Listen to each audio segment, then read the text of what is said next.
What's going on, everybody? Kenny here, also known as Silent85 with a mobile vlog. I'm currently on lunch. I just ran up to get some Taco Bell. And I wanted to do a quick vlog on something that's been on my mind, talking about an apologetic nature. It's funny because most of my life, I have been very apologetic. And this part of it roots back to my abuse as a kid.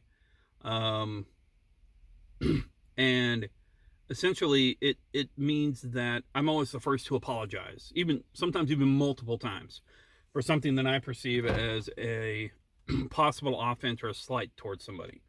Or if I, misspeak, or if I mispronounce something, which is normal, but there are circumstances to where you give details about something, and or something happens, even though it wasn't your fault, you automatically apologize for it, or you're always the first to apologize in a situation. And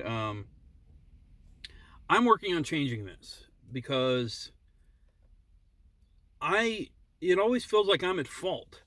And that is a very negative thing to think about yourself. Even when the evidence suggests you're not at fault, you still feel like you're at fault.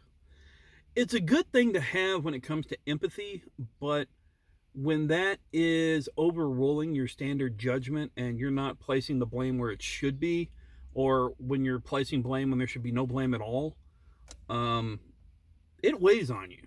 It weighs on you. And in fact, if it builds up over the years, it feels like you're carrying the weight of the world a lot. Um, and it's really annoying. I'm not going to lie. It's very encumbering, very annoying, and you don't know what to do with yourself half the time. So, over the last couple of years at least, I've started recognizing this. I've started working on it.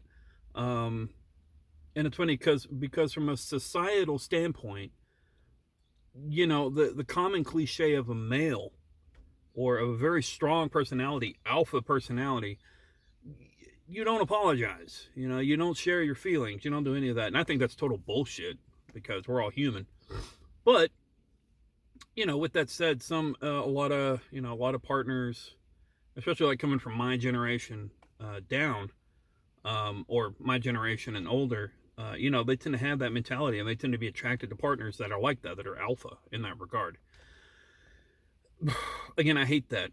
It's so dumb. It's so dumb. But it's a part of growing up. It's a part of how a lot of kids grow up that way. They were taught not to show weakness, not to apologize, not to do this and that. And that's kind of toxic in a way. But this is just a slew of things I've noticed about myself that I'm trying to change and work on.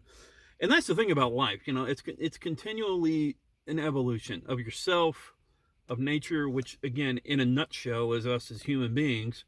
We're constantly evolving, constantly changing, constantly updating, constantly digressing, constantly stepping back, losing momentum, moving forward. It's a dance, man. It's a dance, and you got to correct yourself and get in steps sometimes. Sometimes you got to ask for help. Sometimes you got to seek, medical help, mental help, whatever it may be, help from friends, help from family, but you got to do what you can do to help yourself.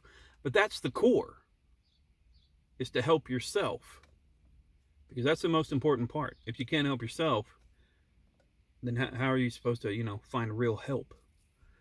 But anyway, it's just a message I wanted to share and let everybody know they're not alone if you're going through the same thing. And if you're not going through it and you need to, you know, do a deep dive into your heart, do a deep dive into your personality, into your everyday, into your interactions. Do people walk all over you because you have an apologetic nature? And they will. There are people that will take advantage of that, and they will automatically make you think it's your fault when they're projecting, and it's actually their fault. So it happens. It happens a lot, unfortunately. But anyway, just a message and a quick vlog. Stay safe, stay sane. Remember, you're awesome. Never let the world tell you otherwise. I'm going to go inside and eat, and then it's back to work. Tonight we're doing Friday on Tuesday. And then later this week, more VR, more No Man's Sky, more Battlefield. I'm really enjoying Battlefield. But I'll talk to y'all later. Peace.